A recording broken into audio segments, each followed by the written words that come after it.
Hi guys, School here, and welcome to another episode of Trucking Diaries. I ended the last episode outside of this Kenworth dealer, if you remember.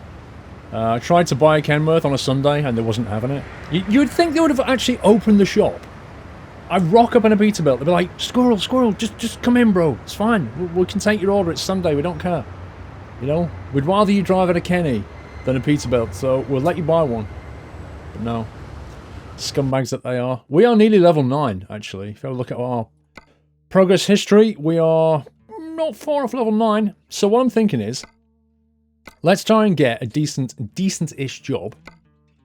We're actually in between Carlsbad and LA, as it happens. Let's try and get a decent-ish job, not too far. 580 miles, that's not bad. That pays reasonably well and likely would give us enough XP to level up. So that's a good one. Fragile and urgent. But I'm not sure I want to go to Elko. They're quite long, aren't they? Diesel, 76 grand. Furniture. You know what? Let's try this one, this pressure tank. Got 11 hours to get there. It's an urgent delivery of a 19-ton pressure tank, so that should be quite fun. And it'll take us right across into Nevada, into Ely. Sounds like a fun journey. Let's do that. Let's reset my track IR here. I do love that starter. Let's get the daylights on. Right, looks like we've got to go up the interstate to get this thing.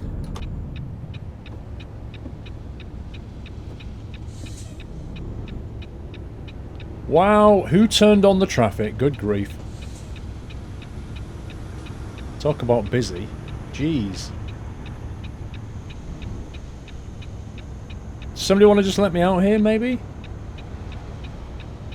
Thanks. I need to sit my way. He's probably just on his way to the shops. I've got to go and pick up a pressure tank.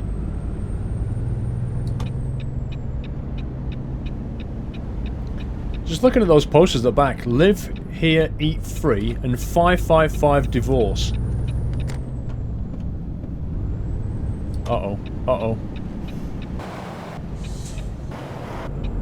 Really? I think you could have easily got out there, to be fair. Not really sure what that camper van's doing.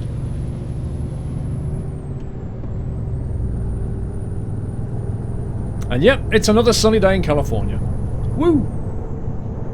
Western Boulevard, LA. This is the exact ramp that I got off when I was picking up the delivering the last one. No, when we were coming into LA in the last one, this is the ramp that we took. I remember reading that sign.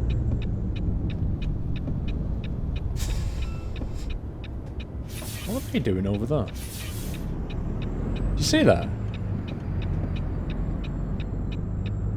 That's a lot of pedestrians. That's more pedestrians outside of that place than you normally see in an entire journey through a city. And I don't understand that. Because this... I kind of feel like the game is still... a bit like Euro Truck. It's just... there's just a drought of pedestrians. There's a whole bunch of them there, look. You get these little clusters, but you don't get people walking down the sidewalk very much. It always feels like it's... wow, those floating cars. Do you see that car park then, with the floating cars? It always feels like it's not lived in, apart from the AI vehicles. Oh, we're going straight on.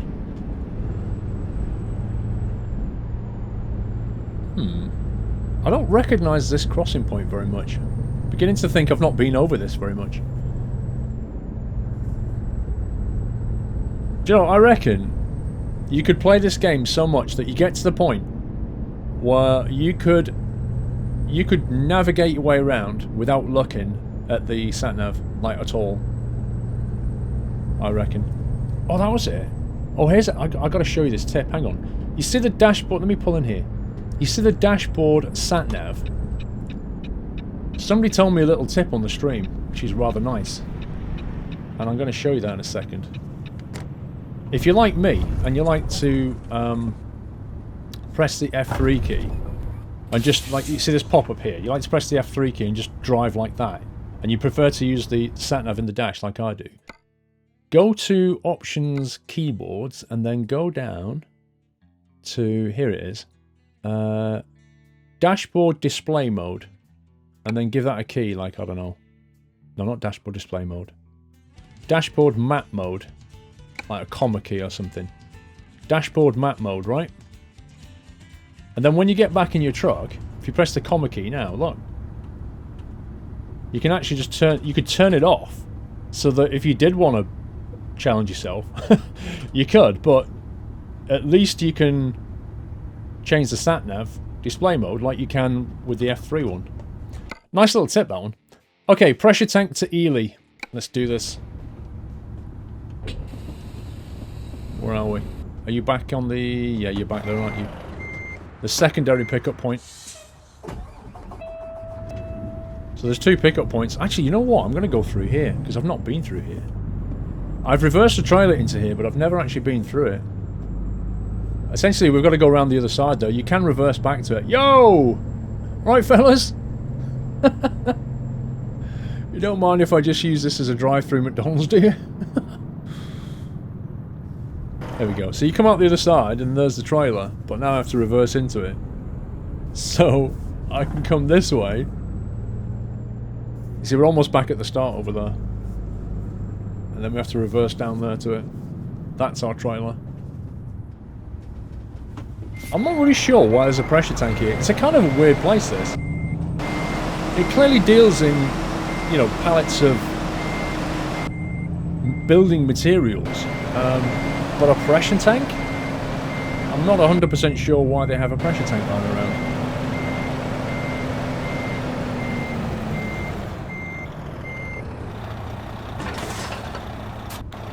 Okay, so there it is. It's a bronze, brown, rusty pressure tank. I'm not really sure.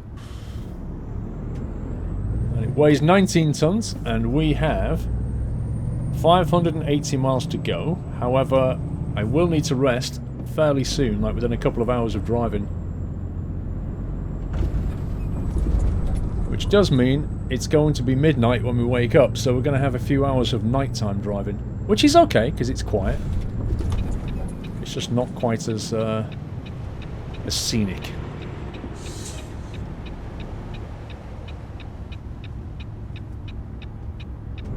You let me go? I think you are. Thank you, sir. Thank you kindly. And we got to hold up a car. Bonus points. Flying carpets. Brilliant. What a shop. It looks like a bookshop. That was a poster for flying carpets, I think.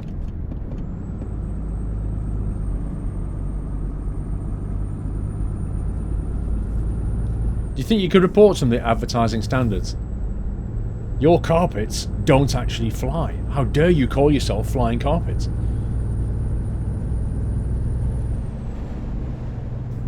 Right, short hop, very short hop on the interstate here, look. Oh, it's not actually an interstate, that's why. It's Route 10. We get onto Route 10, then we exit onto Barstow.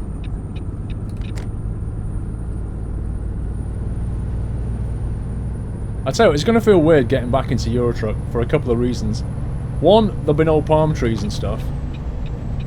Two, it'll be cloudy and rainy quite a bit more.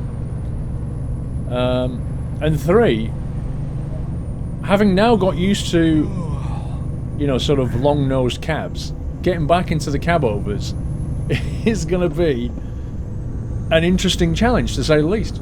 Like, driving them is not so bad, although reversing them is a completely different matter. When I first started playing American Truck Sim, the longer wheelbase trucks, because you're playing cab-overs more than these longer trucks, you get used to cab-overs, and longer trucks become an adjustment, shall we say, like something that you have to think about quite a bit when you're reversing. But I suspect it's now gone the other way. I suspect when I get in a cab-over, I'll be massively overturning on every delivery. So that's going to be fun. Oh, this climb is brutal.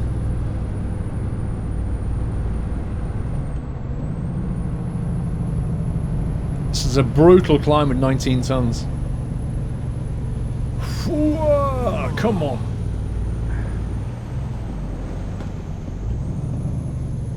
Fifth gear. Good grief. We are crawling up here. I'm just going to hold it there in fifth.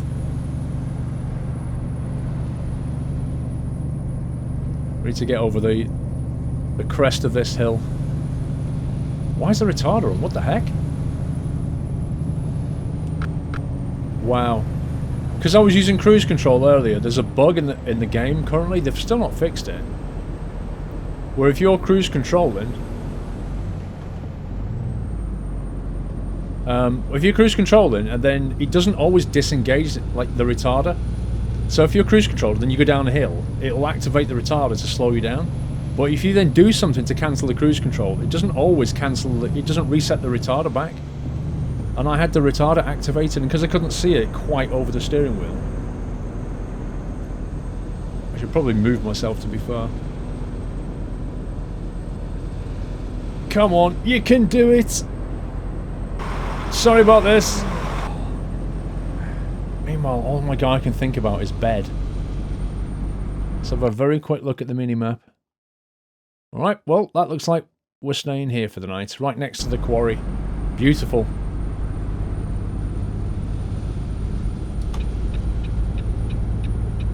I think I need to get in that lane. I think.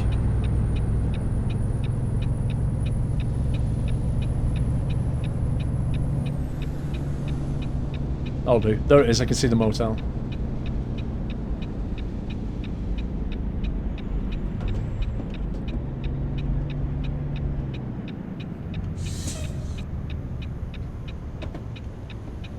Lovely.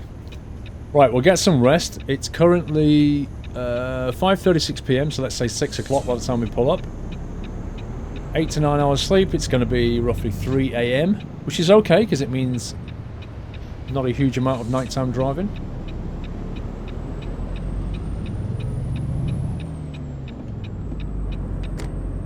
We'll get to see a nice sunrise. Green doors. Not my favourite colour, if I'm honest.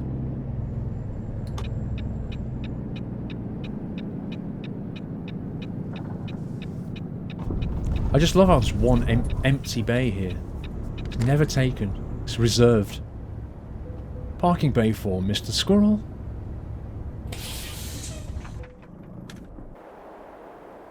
Okay, lights off. Let's sleep. 4 AM. Listen to the ambient sounds.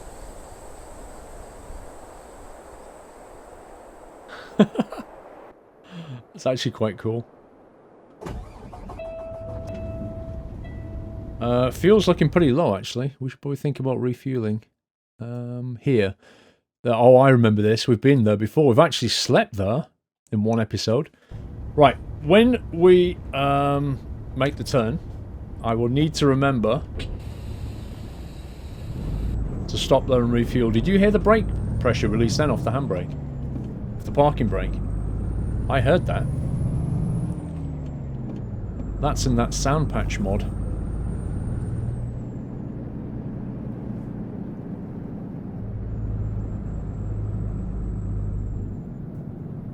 Okay, left turn. Left again. Doubt we'll make these lights. Oh my life, we did.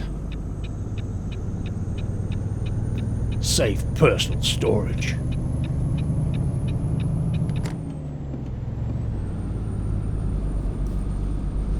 Alrighty then. Right, we're on the road. The sky's looking blue in the horizon. I suspect some people are actually going to work right now. The kind of people who like to start at 6 o'clock in the morning. Never done that myself. Never really been a massive early riser. I remember when I was young. When I was young, right? I was an early riser. I distinctly remember it. It used to... I could never understand why all of my mates were in bed. Honestly, I'd get up every day, about 6 o'clock every day. And then I'd watch all of the kids' TV programs. You gonna let me move over? Look, for the love of God, will you just do something? Just get out of the way. Wow. Thanks a lot, guys. I'd get up at 6 o'clock every day. And I wouldn't even need an alarm, I would just wake up. I'd go downstairs and I'd watch all the kids' TV programs. Till about 8, half 8. And then on a Saturday morning, I'd be going out knocking on my friends' doors. And the parents would answer, often in their pyjamas, and say, he's in bed. I'd be like, why is he in bed? Just why? I'd go back again at like 10 o'clock and he'd still be in bed. And by midday, he'd gone up. And I've already been up like 6 hours at this point. Watched all the kids' programs. I just kind of felt like he was completely wasting the day. It was really, really annoying. But these days, I don't know, these days I actually have to put alarms on and drag myself out of bed to get up early. I'm definitely more of a late starter and I tend to work later. I kind of think maybe that some of that is just due to being a family dad. Because if you try to do anything from home, if you try to work from home in any way, and you've got kids, then what you'll find is that you tend to do things around your kids. So, let's say your kids go to bed, I mean mine don't anymore, but let's say your kids go to bed at 8, 9 o'clock at night. What you'll do is you'll find yourself doing any work you're trying to do after that. Because that's when it's quiet. So 9, 10, 11, burning the midnight oil, that's what you'll do. Whereas me, I tend to... There's no way I could get up early and do any work because all my family is getting ready for school and work in the morning. It'd be impossible to do anything before 9 o'clock. It's not even point trying. So I don't get up until like 9. But then I'll be working till midnight, 1, 2 a.m. in the morning. Because that's when I can work. That's when they're all in bed and that's when it's quiet. And I don't think that's uncommon.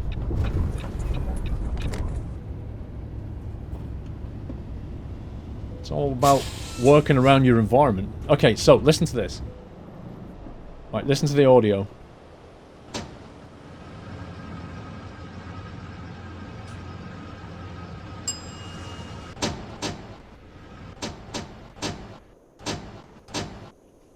I think I broke it. I kept pressing it because it kept stopping.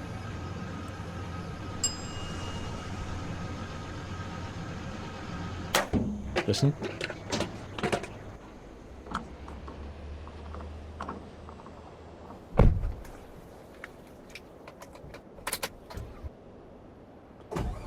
Did you hear that? So apart from me goofing up slightly by pressing the button and stopping it again, which made it mess up a bit, you could hear him take the, like, fill up. You could hear the fuel tanker, like, dinging. Oreos! And then you could hear him put the lid back on, the fuel cap back on. And then open the door and get back in the cab and put his keys back in the ignition. Like, you could hear all of it. It's quite cool.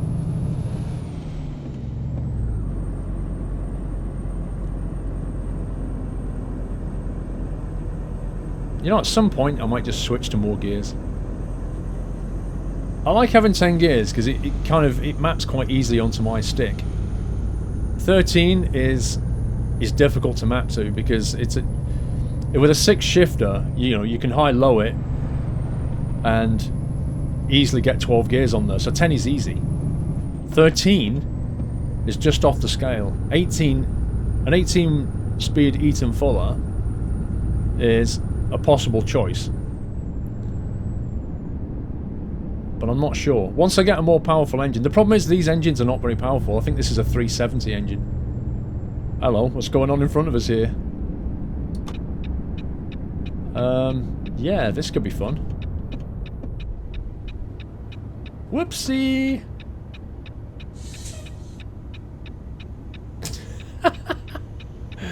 I can almost see the AI just working out. How am I going to get out of this? And the answer is that the truck with the red trailer needs to reverse. And he's just not actually doing that, is he? They're just caught in this... it's just caught in this AI logic of one truck trying to move forward and not getting anywhere. He's just going to keep shunting forward until he breaks free. That's going to take a long time. Unfortunately, there's nothing I can do about this, because if I try and nudge them, I'll get fined for a vehicle collision. So my best hope, because I don't think I can get round him, my best hope is to try and squeeze through here.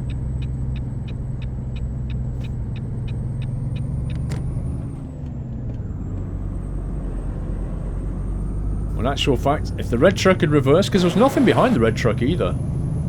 And I have seen the AI reverse vehicles. I've seen it do that, so I'm kind of curious as to why it didn't just reverse that truck then. Oh well, that AI. Very difficult to write AI. The problem with AI code is testing it. You can't test it for every scenario, you know? Every possible combination of junction and vehicle and bend and what it should do, and as soon as you make changes to code to make it fix one situation, it will break another situation. Very, very difficult to write AI.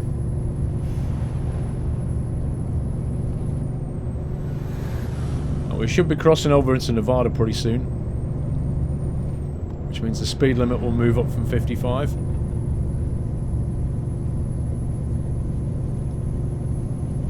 And then we'll have a nice cruise to victory, hopefully. Squeeze it into 10th. I think have we got a cop behind us? Yep, we've got a cop behind us.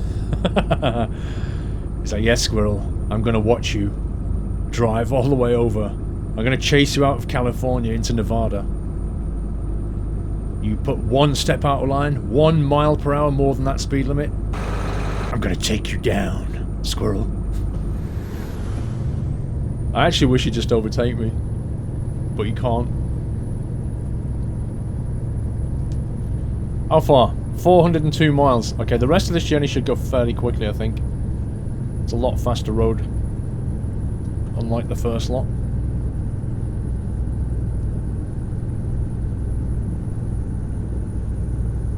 Look at that view! Wow. And a chopper going overhead. Nice.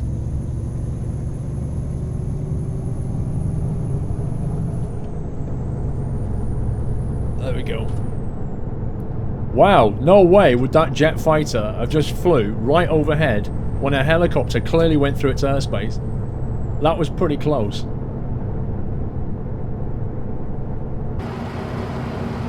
Hey, that... What? Is that cop behind me? Yeah, he is. Yeah, he's behind me. I thought he disappeared. There are roads like this in the States, aren't there, right through Nevada, that are just... They're like arrows, they're like rulers. It's like the road planner just went, okay, so here's a map of Nevada, guys. We need to connect these two cities. How are we going to do it? And then he just gets his ruler out and just draws a straight line. And just goes like that. And then they go, yeah, but there's like a rock here. Okay, we'll go around that bit. Other than that, it's a straight line. And that's what they did. So, boom. So you just get these little... Well, they've obviously kinked right here to go in between these two valleys, you see. Which means, you know, less tarmac, less diggers, less digging. But apart from that, it's more or less straight.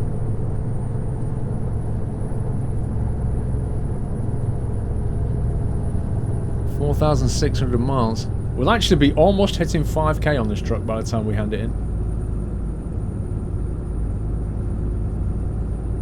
Hello, what's this? Oh, it's an airport. It's an airfield, look.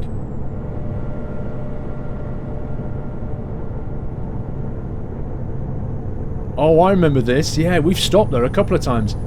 It's a resting area right next to a, I think, disused hotel. at an airfield that I'm not sure if it's used or not. Those aircraft look in decent state of repair, so I assume it's used in some capacity, but no longer has a motel there. Okay, this is going to be a struggle up here. Let's keep that momentum going.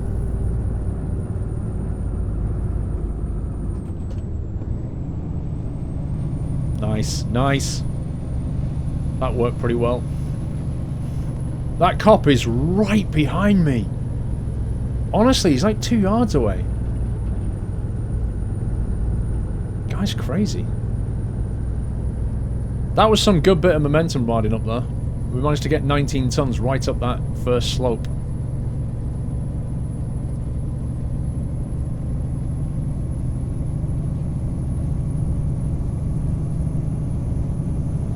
I don't think I can change gear yet.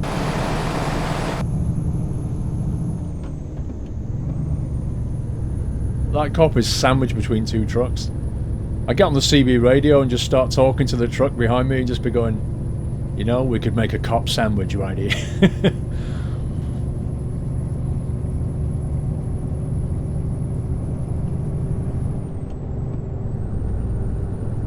Alright, I think that's the only significant hill for a while. I think now it's pretty straight into Nevada.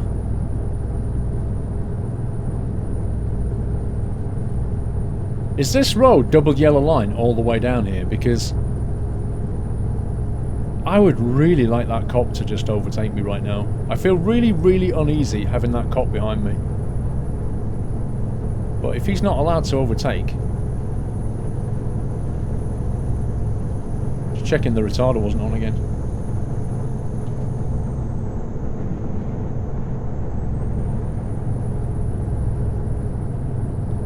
Roller coaster. Okay. How much money did we just lose? Wow, my truck's 8% damage. Oh, I remember that from a couple of journeys ago. I remember that damage, and I said to you, let's not repair it because I'm going to exchange the truck anyway. 61k we have. When we level up, the AI drivers should definitely level up. That'll give them a point in long distance, and that'll mean they start earning some decent money.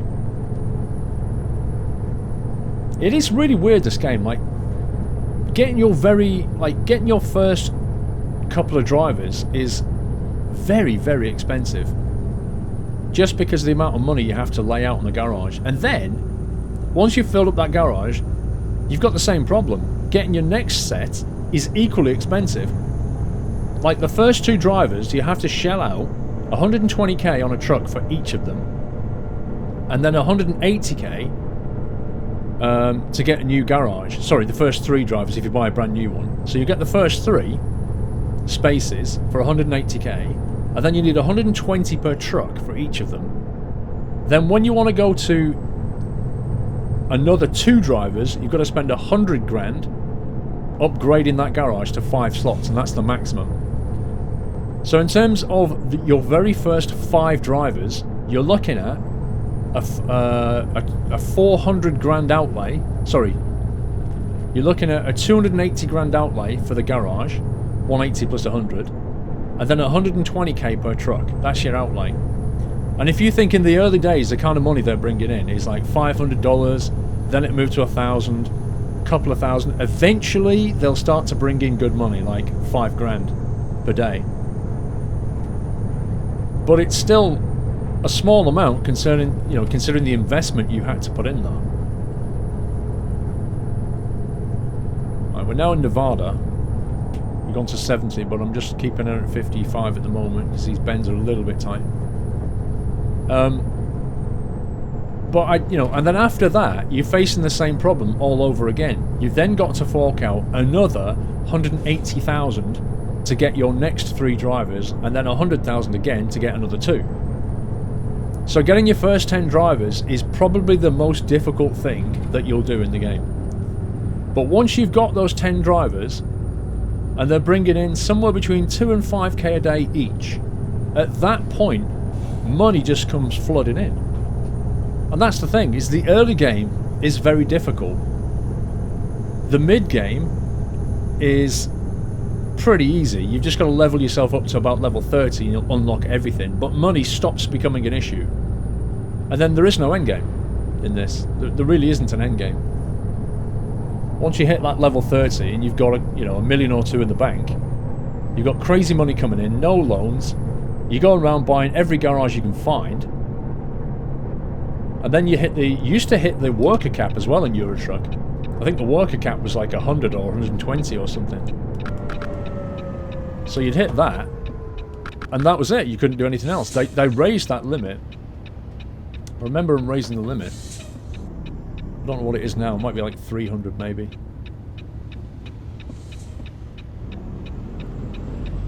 Once you reach that point, that's pretty much game over.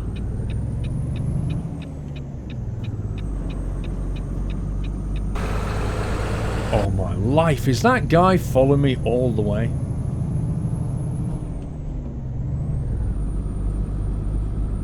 I was almost tempted to pull over and let him pass. Just to get him off my back. I love that skybox, by the way. It's beautiful.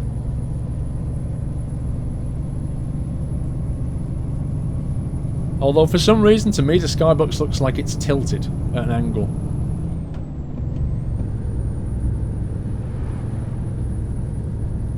Is that a school bus?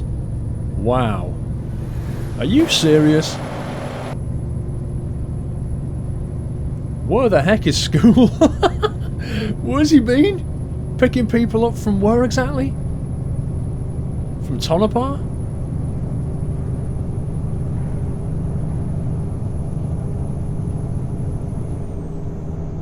Okay, now I realise we're coming into Tonopah. I have a big fear about getting hit for speeding fine as we come into Tonopah.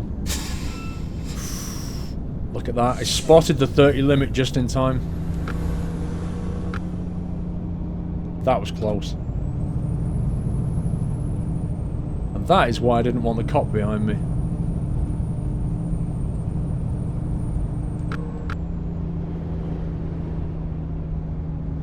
Look at the sat-nav. It's actually taking us. It's telling us to turn right. And there's no point. We'll just go straight down to the bottom end. We could even turn right here. Do you know what? I'm going to turn right here. I'm hoping the cop won't follow me.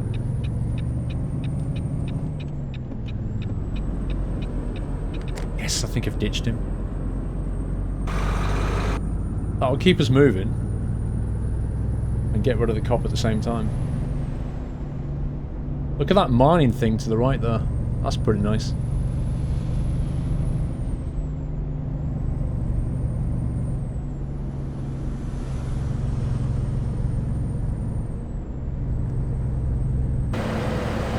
Oh, he's one car behind.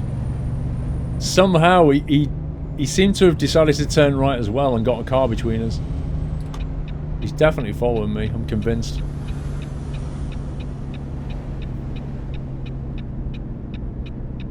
Settle west. You're now leaving Tonopah. Bye-bye.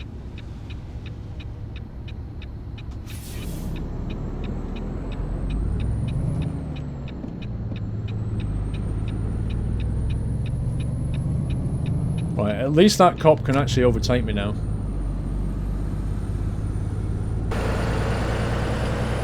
Ah, he's gone. He's gone. We're in the clear. Woo!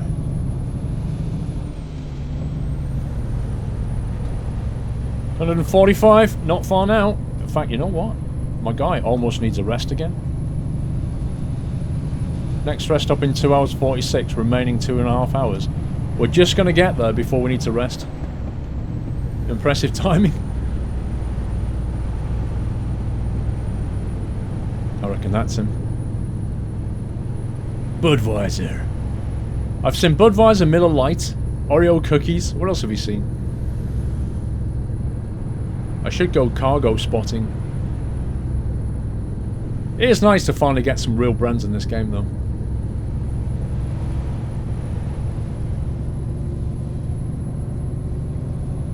Thing is, I think about Euro Truck and the diverse number of trailers and trucks and maps and stuff you can get for Euro Truck now. And then I just think about American Truck, and it's just...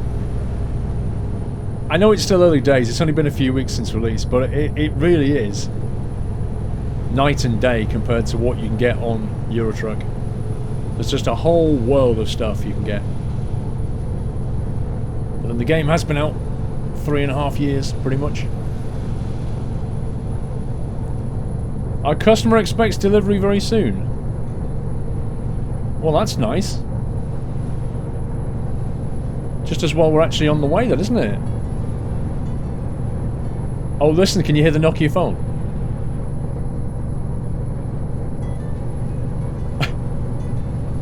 That Nokia phone is an audio replacement as well.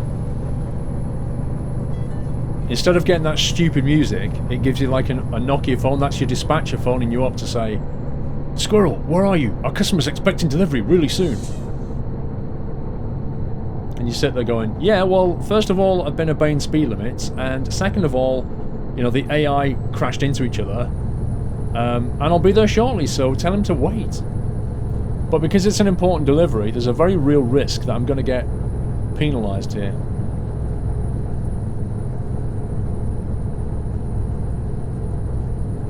So ETA is 6:35 PM, and it's supposed to be there at 5:51, which means 30 minutes late. Now, on a job like this, the penalties can rack up pretty fast.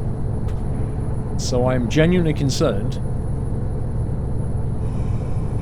The problem is, I think the sat-nav actually, when it plots the route and gives you the job mark, it generates the duration. I think it actually expects you to go the speed limit.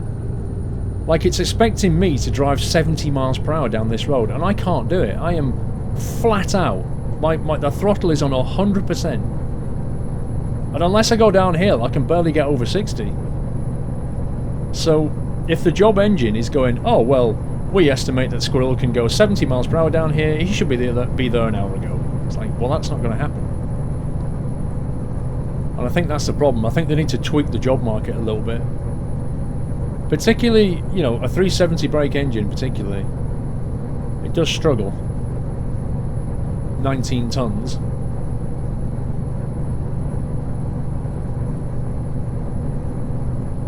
But I shall drive as fast as I can and see if we can make up lost time. ETA 6:13 PM. Okay, we're pulling the time back. Look at that, we're actually just about clawing the time back so we don't get penalised. I'm going to have to handbrake turn this trailer into position.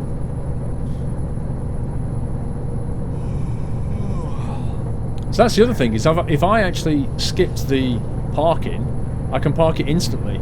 But it's going to take me, in game terms, it might take me 10 minutes to park it.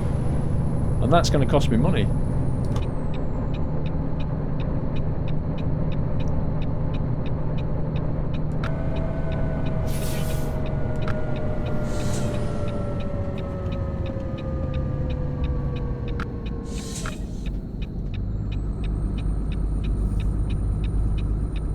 What time is it now?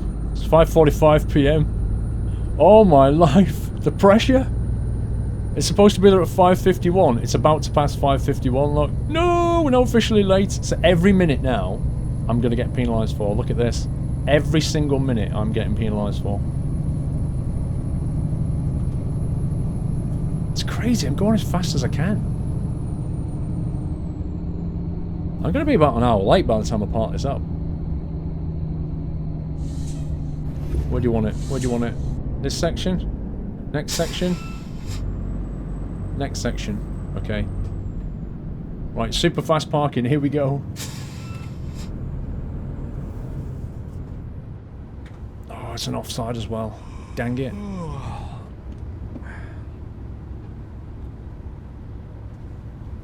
I guess they want a pressure tank for all the petrochemicals work they're doing here. Visibility is not the best.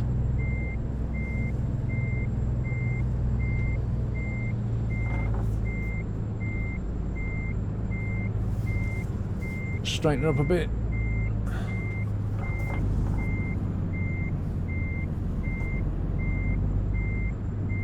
Slightly off.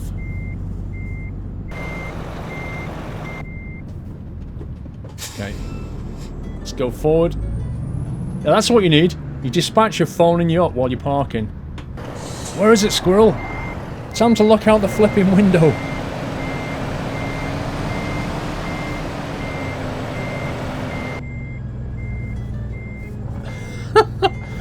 The pressure. Oh my god. Come on, come on, come on. Ding for me. That must be in. Are you kidding me? You're getting tired. Why is that not dinged? The heck? Oh, what? Scumbag game. Right, late. What's the penalty? $1,100. 16 minutes. Wow. That is basically... What is that? That's basically a police stop sign. Like a cop witnessing you going through a stop sign or something. For 16 minutes. That's pretty unfair, to be honest. It really is. I know it's an important delivery. We got our urgent delivery bonus of 1,200 and had it immediately wiped out by being 15 minutes late. But on the plus side, we hit level 9 and it was quite fun. Right, what shall we do? I think I might go for hazardous. See, in theory, we could bump these up to get more money. Like, if we bump this up, it would get us more money. If we bump this up, we get more cargo to take. So I'm going to go for more cargo just to keep this fun. If I was playing the money game, I'd probably go for high value and just start maxing that out right now. But I want to get different cargo types unlocked. So maybe let's have a look at this. Corrosive substances, that's going to be like the acids and stuff. That could be a good one to get. Toxic, potassium cyanide, flammable solids. A bit boring. Gases. Nitrogen and neon. Explosives. That's going to be dynamite, fireworks and ammunition. I'm going to go for corrosive. That'll allow us to take some more petrochemicals. Which, of course, pay good money. There's no rest point here. Let's drive down to the rest point there. We should probably, when we wake up in the morning, we'd probably do that loop, I think. But let's go and rest up before we get a fine for that. There's no point even thinking about taking a job right now. Well, that was fun. Apart from the harsh game mechanics.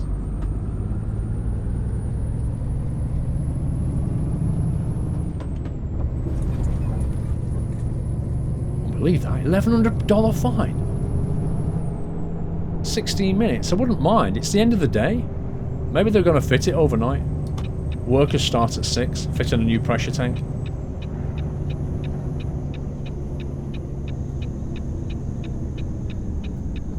Well, now we're licensed to do some other stuff as well, which is pretty cool. Yep, I know we're passing out.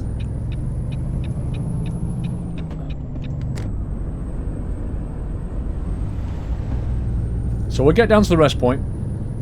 We'll park up for the night. And then in the next episode, we're going to go ahead and review what our drivers did. Let's have a quick look at our money situation. 76, right? So a lot of that came from us. Hopefully their money's gone up a little bit.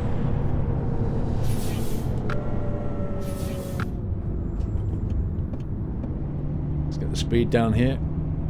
I always felt that hitting 30s so early in this town was a bit weird. Ooh, is that a Merc?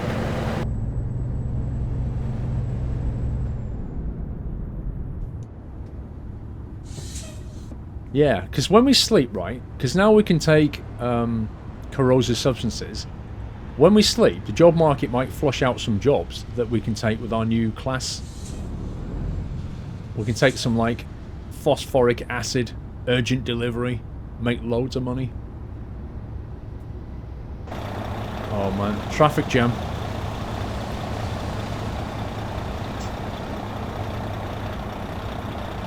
There's nothing you can do about this. Except just, yeah, I know I'm getting tired, you stupid game. We're trying to get to a rest point, but the AI is just derping massively.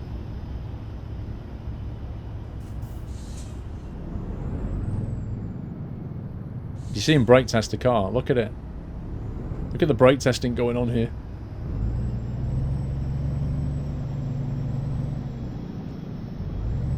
They're just obeying the law. You have to stop on the line and then go. Even though there's nothing coming from miles. You should be able to park in there and go to sleep in the used car park. That'd be fun. I actually think you should be able to sleep in a heck of a lot more places than you can. Like, if you go out on the open road there, what's to stop you just pulling up? In the middle of the desert and just sleeping? Like, nobody's going to stop you doing that.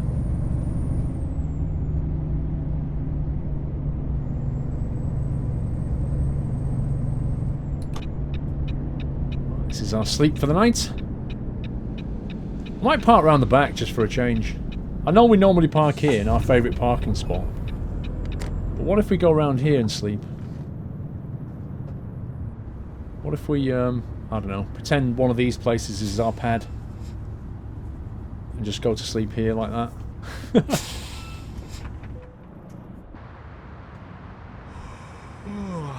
Oh, listen, my guy's yawning. It's amazing. Okie doke, right, that's it for this episode. Hope you enjoyed that, it was kind of fun. So the next one we're going to sleep, we're going to check out what our drivers are doing, and then we'll try and take a corrosive job if one's available. So the next video, guys, take care. Happy trucking.